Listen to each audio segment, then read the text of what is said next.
Fourth views, चौथा विचार, बाकी फिर। नमस्कार। ये एक अजब दौर है कि साहित्य संस्कृति का जो पक्ष है वो ट्रोल्स डिसाइड करते हैं, मीडिया के अनपढ़ डिसाइड करते हैं, मीडिया डिसाइड करती है। कभी भी कोई विमर्श ये देश मुंडेर मुंडेर मतिर भिरना की परंपरा का रहा है और सबके सम्मान का रहा है।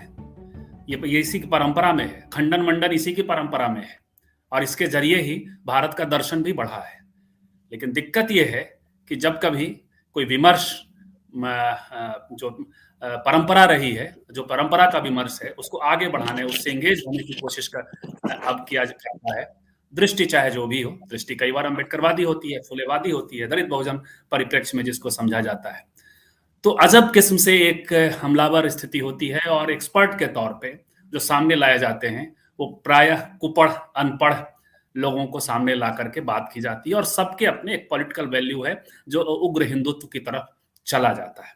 ऐसा ही एक विमर्श बिहार के शिक्षा मंत्री ने छेड़ा है और छेड़ा है तो जाहिर है कि ऐसी चीजों को जब मीडिया अपने यहाँ कवर करता है तो विवादित बोल के तौर पे कवर करता है। इस पर हमने और एक दो एपिसोड किए हैं और लोगों से भी बातचीत की है। आज खास करके रामचरितमानस को, तुलसीदास जी को और पूरे साहित्य की परंपरा को सबसे मेरे हिसाब से तो मैं मानता हूं कि हिंदी साहित्य में सबसे बेहतरीन समझ रखने वाले, कॉम्प्लेक्स रियलिटी के साथ समझ रखने वाले, जिनकी अपनी पृष्ठभूमि भी फुले अम्बेडकरी परंपरा से जाकर जुड़ती है और उस दिशा में उनका चिंतन रहा है। कई बार प्रेम कुमार मणि जी ने भी ऐसे विमर्श छेड़े हैं जिसने देश में काफी भूचाल लाया और उसी तरीके से उससे भी निपटने की कोशिश हुई। लेकिन वो दौर थोड़ा अलग था, ये दौर थोड़ा अलग है। उस दौर में एक बौद्धिक विमर्श के जरिए उसका डिस्कशन हुआ। तो आज हम सच में बातचीत कर रहे हैं रामचरितमानस के प्रसंग में, जिसका मैंडेट ही है कि विप्रधेनु सुर संत ब्राह्मणों के हित में ईश्वर ने अवतार लिया है। तो वहां बहुत सारी चीजें जाति के प्रसंग में, जातिवादी प्रसंग में, वर्णवादी और वर्णानाम अर्थ चिंता नाम रसानाम छंदसाम अपी करके जो उनके शुरू में ही जो उनकी घोषणा है, या फिर नाना पुराने निगमागम सम्यदम यद रामायणे निगदितम क्वचिदन्य तोपी जो तुलसीदास की घोषणा है। तो वो सब एक मैंडेट है रामचरित, उससे तो इंगेज और पहले भी इंगेज हुआ गया है। तो आज उसी प्रसंग में हम बातचीत करेंगे प्रेम कुमार मणि जी से। सामने सारे विवाद हैं। एक मणि जी की एक अपनी जो एक उनका जो अपना परिचय है वो यह भी है कि राजनीति से भी वो जुड़े रहे, राजनीतिक हस्तक्षेप भी करते रहे, समय समय पर व्यवस्था से टकराते भी रहते हैं। और हाल फिलहाल में जो मणि जी ने राष्ट्रीय जनता दल से इस्तीफा देते हुए बाहर आए, लेकिन जब राष्ट्रीय जनता दल से ही संबद्ध हैं जो नेता, वही शिक्षा मंत्री हैं, और जब उन्होंने एक वाजिब विमर्श छेड़ा तो अपने उस पोजीशन से अलग जा करके उस विमर्श के साथ एंगेज हो रहे हैं। बल्कि ये भी बात कह रहे हैं कि शिक्षा मंत्री ने जो बहस छेड़ी है वो जरूरी बहस छेड़ी है। तो मणि जी, आपका बहुत बहुत स्वागत है इस बातचीत में। पृष्ठभूमि आपके सामने है, तुलसीदास और रामचरितमानस और शिक्षा मंत्री प्रोफेसर चंद्रशेखर ने जो कहा है, तो सुनना चाहेंगे आपकी प्रतिक्रिया पहले, फिर बातचीत आगे, फिर हम लोग एंगेज होंगे। जी, मैंने अपनी प्रतिक्रिया सार्वजनिक कर दी है। पहले भी मैंने बताया है कि शिक्षा मंत्री चंद्रशेखर जी ने एक दीक्षांत समारोह में किसी प्रसंग में उसकी चर्चा छेड़ी कि रामचरितमानस वो मनुस्मृति और बंच ऑफ थॉट्स की त्रयी में उसे रखते हुए कहा कि यह नफरत फैलाने वाले ग्रंथ हैं। अब इसे लेकर के कई तरह के आरोप प्रत्यारोप हुए कि हमारा जो समाज है वह वस्तुतः एक वर्णवादी समाज है और इसमें कम्युनिस्ट हो, सोशलिस्ट हो, दूसरे लोकतंत्रवादी हो। दरअसल हमारे यहाँ कोई अभी जनतांत्रिक संस्कृति विकसित हुई नहीं है जिस तरह से होनी चाहिए थी। ऐसे समाज में जब हम अपने 19वीं सदी क्या यह और भी मध्ययुगीन ख्यालों को लेते हुए जब हम जी रहे हैं और लोकतांत्रिक व्यवस्था में हैं, तो हम एक अजीब अपने में अंतर विरोध पाते हैं। हमारे तमाम नेता एक अंतर विरोध पाते हैं। मैं यह नहीं कह रहा हूँ कि चंद्रशेखर बहुत विद्वान हैं और उनका उनका सब कुछ सही है, लेकिन इस विषय पर जिस किसी तरह से भी उन्होंने जो टिप्पणी की है, उसको यूँ सारे लोग लग रहा है कि उनकी जीभ काट लेने वाले को 10 करोड़ के इनाम की घोषणा हुई है और जिस तरह से प्रतिक्रिया कांग्रेस से लेकर के राष्ट्रीय जनता दल के भी एक नेता ने जिस तरह से उनका प्रचंड विरोध किया, फिर वो जदयू जिसकी सरकार में मंत्री हैं, उसके एक मंत्री ने उनका विरोध किया और तरह-तरह के विरोध हो रहे हैं। ऐसे में मुझे लगता है कि ऐसा उन्होंने कुछ नहीं कह दिया कि जिसे नहीं कहना चाहिए और वह कोई पहली बार कह रहे हैं। बहुत सारे लोगों ने तुलसीदास पर प्रतिक्रिया व्यक्त की है और उससे ज़्यादा कड़ी बातें की हैं। मैंने बतलाया कि बहुत पहले भदंत आनंद कौशल्यान ने तुलसी के 3 पात में उनकी समीक्षा की थी। नागार्जुन जो बिहार के ही हैं, बड़े कवि थे, महाकवि हैं, दिवंगत हैं अब। उन्होंने तुलसीदास की रामचरितमानस की उसके लिए आलोचना की है। अनेक लोगों ने आलोचना की है और उसमें मैं भी हूँ और लेकिन कुछ लोग जो है एक तबका जो है वह तुलसीदास को पूरे तौर पर खारिज करता है। मैं तुलसीदास के आत्मसंघर्ष को देखता हूँ। तुलसीदास में एक बड़ा जटिल आत्मसंघर्ष है उनके जीवन में भी और उनकी रचनाओं में भी। वह किस दौर के कवि थे? जब भी हम तुलसीदास पर बात करेंगे तो हम वह 20वीं सदी के कवि नहीं थे और शायद 20वीं सदी के कवि होते तो उन्हें महत्वपूर्ण माना ही नहीं जाता उनकी वैचारिकता को लेकर के। लोग बार-बार कहते हैं कि उनकी कविताई बहुत ही महत्वपूर्ण है और उनके विचारों को हम छोड़ देंगे, ऐसा नहीं होता है। कोई भी चीज़ विचार केंद्रित होता ही है और अगर नहीं है केवल भाषा या भाषा का सौंदर्य ही सब कुछ होता है तो गुलशन नंदा और प्रेमचंद में क्या अंतर है? गुलशन नंदा की भी भाषा अच्छी है, प्रांजल है, कुसुमा कांत की भाषा प्रांजल है, लेकिन हम उन्हें आधुनिक साहित्यकारों की श्रेणी में नहीं रख पाते तो उसके कारण है कि उनमें जो वैचारिकी है उनकी, वह आज की वैचारिकी नहीं है। वह जो लिखते हैं, वह समकालीन समाज का विचार नहीं है। अपने समय का के वैचारिकी से दूर है। इसलिए हम उसे साहित्य मानने से इनकार करते हैं। तुलसीदास जिस समय हुए, उसके पहले पूरा भक्ति आंदोलन हो चुका था। वह कबीर, रैदास वगैरह हो चुके थे और अ, वह जब आते हैं अकबर के समय वो जो मुगल पीरियड था लगभग वह समय रहा है उनका तुलसीदास का, तो उनके अंदर विरोधों को देखिए। वह एक सर्वहारा परिवार में उनका जन्म होता है। ब्राह्मण परिवार है लेकिन गुसाइयों का परिवार है। गुसाई ऐसी ब्राह्मणों की ऐसी जाति है जो पुरोहिती नहीं करती है। वह भीख माँग कर खाना उनका काम होता है। कुछ लोग उससे मुसलमान हो गए हैं और वो भी साईं कहे जाते हैं और वो साईं भी यही काम आज भी करते हैं। और वह ब्राह्मण तो है, लेकिन तलछट ब्राह्मण हैं और उन्हें बार-बार वह जब कहते हैं कि वह माँगे के खइबो मसीत में सोइबो या बाले ते ललाट बिललाट द्वार द्वार दीन। तो वह उनकी पीड़ा को समझा जाना चाहिए कि किन परिस्थितियों में तुलसी का जीवन हुआ था। जन्मते ही उसे फेंक दिया जाता है और वह विलक्षण बुद्धि के हैं, प्रखर बुद्धि के हैं। गरीब लोग में भी प्रखर बुद्धिमत्ता होती है और वह थे उसके तुलसीदास में वह प्रतिभा थी और माँग कर खाते इस द्वार से माँगना, उस द्वार से माँगना और ऐसी परिस्थिति में ऐसा जीवन जीते हुए एक प्रतिभाशाली आदमी जब कवि बनता है, तब वह एक कोशिश करता है और आप देखिए कि वह समय मुगल पीरियड, अकबर का समय। अकबर के समय में एक अ, उच्च हिंदुओं और उच्च मुसलमानों के शासक तबके के बीच एक समझौता भी चल रहा था जिसे साझी संस्कृति वगैरह कहते हैं और ये अच्छी बात थी कि जजिया टैक्स वगैरह हटा लिया गया था। उसके पहले जो क्रूर मुस्लिम शासक थे उनसे थोड़ा उदार थे अकबर और उनके समय में एक हिंदुओं के धर्म स्थानों को नहीं तोड़ा जाने लगा, उनसे संवाद बनाने की कोशिश हुई। चूँकि ऐसी परिस्थिति थी इतिहास की कि अगर राजपूत साथ न देते मुगलों का तो शायद टिक ही नहीं पाते और उनको समझौता करना था। और वह पहली बार हुए थे वो मुगल जिन्होंने अपने को तुर्की के खलीफा से काट लिया था। वह सल्तनत पीरियड के जो इस्लामी शासक थे उससे अलग थे। तो ये सब चीज़ों को देखना चाहिए और इसमें तुलसीदास आते हैं। तुलसीदास का दिमाग मुझे लगता है कि और दूसरे किसी कवि से ज़्यादा राजनीतिक था।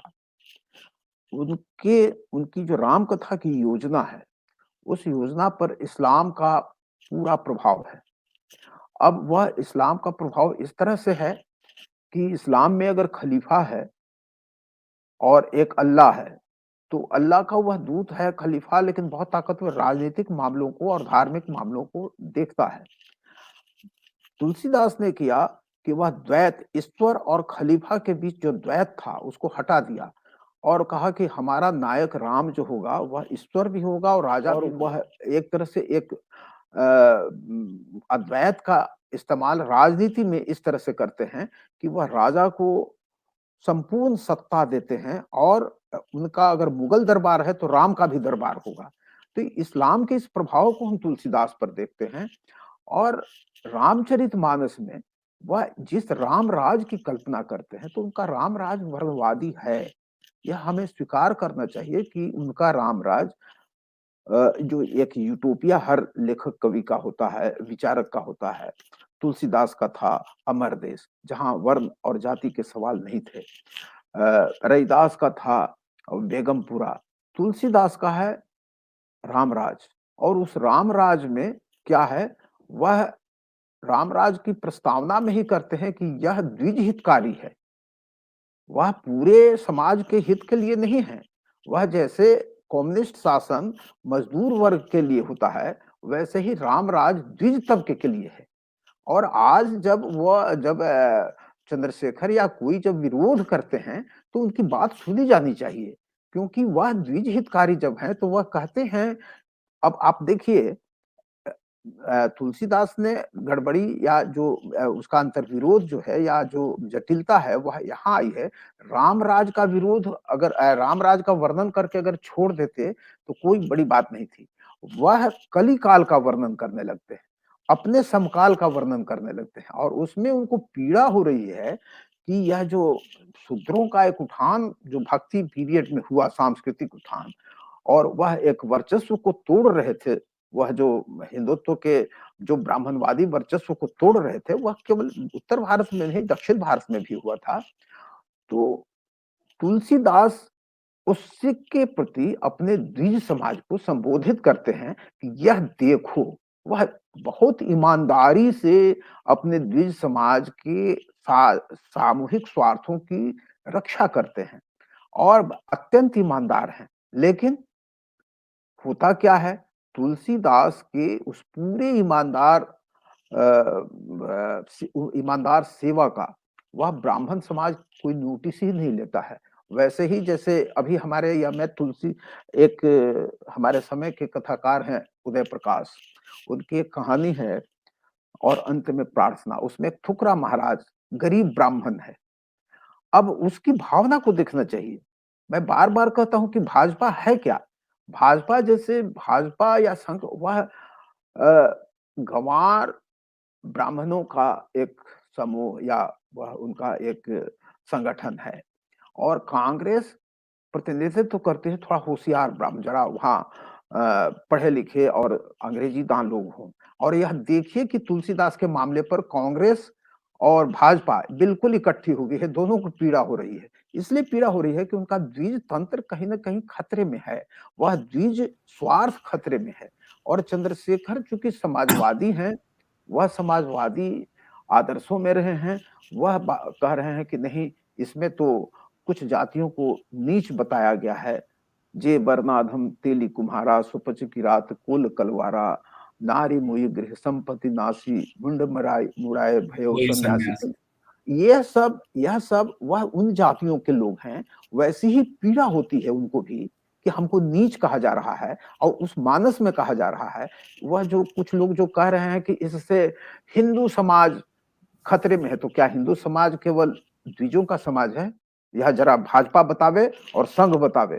इसको नोटिस संघ को मैं चुनौती देता हूं कि वह पहले बतावे कि क्या केवल अपर कास्ट हिंदुओं का संगठन है, यह भाजपा या संघ जरा बतावे, या हिंदू जो है वह केवल अपर कास्ट हिंदू ही हिंदू हैं, यह जो दलित और पिछड़े हिंदू हैं वह हिंदू नहीं है। और अगर ऐसी बात है तो मैं समझता हूँ कि यह कहीं न कहीं हम गलती पर हैं और जी, चंद्रशेखर ने हमें सर। सचेत किया है। चंद्रशेखर ने सचेत किया है। मैं फिर कह रहा हूँ, ज़रा-सा मुझे अब पूरी बात को खत्म करने दीजिए। तुलसीदास का आत्मसंघर्ष यह है कि वह रामचरितमानस की मान्यताओं को खारिज करते हैं अपने ही दूसरे काव्य कवितावली में, और कवितावली में वह वर्ण व्यवस्था का विरोध करते हैं, जाति-पाति का विरोध करते हैं और अपना भी निर्जातीकरण करते हैं, अपने को डिकास्ट करते हैं। कहते हैं कि अब हमें धूर्त कहो या साधु कहो, राजपूत कहो या जुल्हा कहो, मुझे किसी की बेटी से बेटा नहीं ब्याहना है और किसी की जाति नहीं बिगाड़नी है। मैं तो माँग कर खाने वाला हूँ और मस्जिद में कहोगे जाकर सो जाऊँगा। और वह एक राम का या तुलसीदास का एक जो विद्रोही चरित्र वहाँ उभरता है। इसीलिए मैं बार-बार कहता हूँ कि तुलसीदास के आत्मसंघर्ष को देखिए, और ये जो लोग धर्म ग्रंथ बना करके रामचरितमानस को विमर्श से बाहर कर रहे हैं, वो लोग हैं क्या? अनपढ़ समाज के लोग हैं। कोई समझदारी नहीं है उनको। तुलसीदास कवि थे, वह कोई मनु नहीं थे, वह कोई एक कवि की सबसे बड़ी पीड़ा तब होती है कि जब उसे विमर्श से बाहर कर दिया जाए, उसे पूजा जाने लगे। मैं समझता हूँ कि तुलसीदास को ये समझना नहीं चाहते हैं। तुलसीदास से मैं तो प्रेम करता हूँ और उसे बार-बार समझने की कोशिश करता हूँ। कई बार तुलसीदास पर मैंने लिखा है और मैं तुलसीदास को सचमुच समझता हूँ कि अपने ही मान्यताओं से, अपने ही स्थापित मान्यताओं को तोड़ते हुए वह एक नई चीज़ रखने का साहस रखते हैं। इसलिए मैं तुलसीदास का अभिनंदन करता हूँ और रामचरितमानस की जिस चीज़ का ये लोग क्या विरोध करेंगे? खुद तुलसीदास विरोध करते हैं। तुलसीदास को पढ़ें तो। इसलिए मैं कहता हूँ कि ये लोग संस्कृति के जानकार लोग नहीं हैं, अनपढ़ लोग हैं, इनको कोई सांस्कृतिक पृष्ठभूमि है नहीं। अपने सामूहिक स्वार्थों, सामाजिक स्वार्थों की रक्षा करना जानते हैं कि हमारा जो द्विजत्व है, वह खतरे में ना हो। अब ऐसे लोगों से क्या आज लोकतांत्रिक समाज में क्या बात हो सकती है? सर, और भी इस पर आएंगे जो शिक्षा मंत्री ने कहा, या थोड़ी तुलसीदास जी के ही प्रसंग में आपने कहा कि वो भक्ति काल का एक दौर। दूसरी तरफ एक बात आप ये भी कह रहे हैं कि इस्लाम को लेकर के जो वहां से उन्होंने लिया है, और एक खलीफात और ईश्वर दोनों को एक साथ मिला करके उन्होंने अपने ईश्वर की कल्पना की। यानी ये भी एक परंपरा है जिससे वो कुछ ले रहे हैं, जिसकी घोषणा वो नहीं कर रहे हैं। ये आपकी व्याख्या या और भी व्याख्याएं होंगी, लेकिन ये घोषणा नहीं कर रहे हैं। तो कुल मिलाकर के जो घोषित पक्ष है रामचरितमानस का, वो ये है। और उसी वक्त में जो परंपरा रही है, जो मूल्यबोध युगबोध की बात आप कर रहे हैं, तो युगबोध कबीर का भी है, युगबोध रैदास का भी है। तुरंत तुरंत पीछे ही हुए हैं, कबीर थोड़ा पहले थे। या एक नाथ परंपरा है और दूसरी, तो वहां से तुलसीदास नहीं जुड़ते हैं। इसको आप थोड़ा सा आप जरा देखिए, तुलसीदास को मैंने जब देखा है, वह रामचरितमानस उन्होंने लिखा है, उनकी उम्र उस समय लगभग 45 साल थी और वह उनका पहला बड़ा काव्य है, महाकाव्य है। इसके मुकाबले कवितावली एक छोटी किताब है। मैंने जो महसूस किया है कि रामचरितमानस, वो जैसा कि आपने भी कहा कि वह पढ़ करके लिखा गया है, वह देख करके लिखा हुआ काव्य नहीं है। कबीर कहते थे कि हम जो देखते हैं वह लिखते हैं, और वह लक्षण देखिए। तुलसीदास जी। हाँ, तुलसीदास का रामचरितमानस कम से कम जो उन्होंने पढ़ा है वह लिखा है, वह निगम शास्त्रों के आधार पर लिखा है। इसलिए यहाँ के तुलसी शास्त्रवादी तुलसी हैं। लेकिन वही तुलसी जब कवितावली में उतरते हैं तो वह देख कर लिखते हैं। वह समाज को देखा इस बीच उन्होंने, और समाज की पीड़ा देखी। और आप देखिए कि वह जब अपने समाज का वर्णन करते हैं, खेती न किसानों को, भिखारी को, न भीख बनि, बनिक को बनिज, न चाकर को चाकरी, जीविका विहीन लोग सीधे मान सोच, बस कहे एक एक न सो कहाँ जाई का करी। और अब यह समझ सकते हैं कि यह किस प्रगतिशील कवि, आधुनिक प्रगतिशील कवि से यह भिन्न मत रखता है। वह देख रहे थे, यह तुलसीदास कवितावली का तुलसीदास देखता है। रामचरितमानस का तुलसीदास आपके ही, जैसा कि आपने कहा कि निगमों और शास्त्रों में इतना डूबे हुए हैं कि वो समाज से दूर हैं। वह कमरे में बैठकर लिख रहे हैं। और यह जो कवितावली का कवि जो है तुलसीदास, वह देख करके लिख रहा है, वह पीड़ा उसके सामने है, वह समाज की पीड़ा है, वह वही तुलसीदास कह सकते हैं। अ, वह हम लोगों ने जो पढ़ा था, गोरकी ने लिखा है चेखव के बारे में कि चेखव, रूसी लेखक चेखव, चेखव हर चीज को शोषकों को मोटे के रूप में, और जो कमजोर तबके, शोषित तबका था, उसको दुबले लोगों के रूप में रखते थे। आप चेखव कहाँ के? रूस के। तुलसीदास भारत के। दोनों के होने में 200-300 साल का अंतर। और आप देखिए कि वह कहते हैं, वह भी कहते हैं, दारिद दसान न दबाई दीन दीन बंधु। दरिद्रता के दसान ने गरीबों को इस तरह दसा दिया है। और फिर वह कहते हैं, एक उसी में पंक्ति है, साकरे सब पे राम रावरी कृपा करो। यह साकरे हम समझते हैं कि संकेत दुबले लोगों का के लिए है। और वह तमाम दुबले और कमजोर लोगों पर के को लिए दिए राम के दरबार में हाजिर होते हैं। इन लोगों पर अब आप ही कृपा करो। वह अपने राम को संबोधित करते हैं कि आप ही कृपा करो। यह तुलसी का विद्रोह जो है, वह मुझे आकर्षित करता है। और वह तो एक कितनी बड़ी बात है। वह तुलसीदास को समझने का व्यक्तिगत पीड़ा, वह उसी में, वह तुलसीदास का जो वह देखते हैं कि उनका दशरथ, क्योंकि वो भी जब वृद्ध हो जाए गए हैं, तो आप बाल वर्णन में देखिए ना कि उनका दशरथ कैसे, अरविंद सो आनन रूप मरंद आनंदित लोचन भृंग पिए वाली पंक्ति जो देखिए कि दशरथ अपने पुत्र को गोद में लिए हुए हैं। और तुलसीदास की इच्छा होती होगी कि मैं भी अपने बेटे को अपने गोद में लेता, और यह उनकी कोई संतान नहीं है। क्या तुलसीदास की पीड़ा, इस इन चीजों को हमारे हिंदी आलोचकों ने और उनके पाठकों ने बिल्कुल भुला दिया। और उस विद्रोह को तो भुला ही दिया जहां तुलसीदास बहुत कबीराना मस्ती में एकदम अल्हड़ होकर के आजादी के साथ कहते हैं, धूत कहो अवधूत कहो। धूत मतलब धूर्त, और अवधूत साधु को कहते हैं। धूत कहो अवधूत कहो, रजपूत कहो जुल्हा कहो कोई।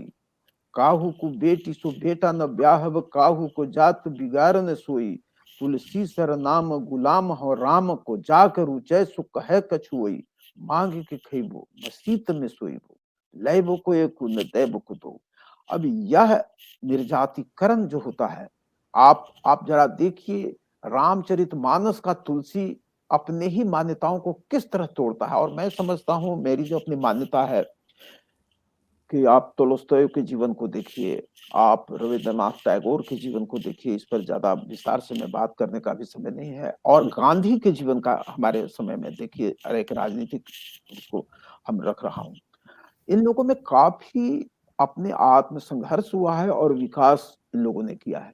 आप देखते हैं कि 1920 के गांधी 1930 में नहीं, 1930 के गांधी 1940 में नहीं। और जो लोग शुरू से ही इकहरे होते हैं, हम सोच करके आए हैं कि हम कम्युनिस्ट रहेंगे तो कम्युनिस्ट ही रहेंगे, और हम भाजपाई हैं तो भाजपा ही रहेंगे। उन लोगों के प्रति मैं समझता हूं कि मैं उसी के लिए कहते हैं कि जड़ बुद्धि के लोग हैं। वह एक जो सचेतन आदमी है, वह प्रभावित होगा ही अपने युग धर्म से।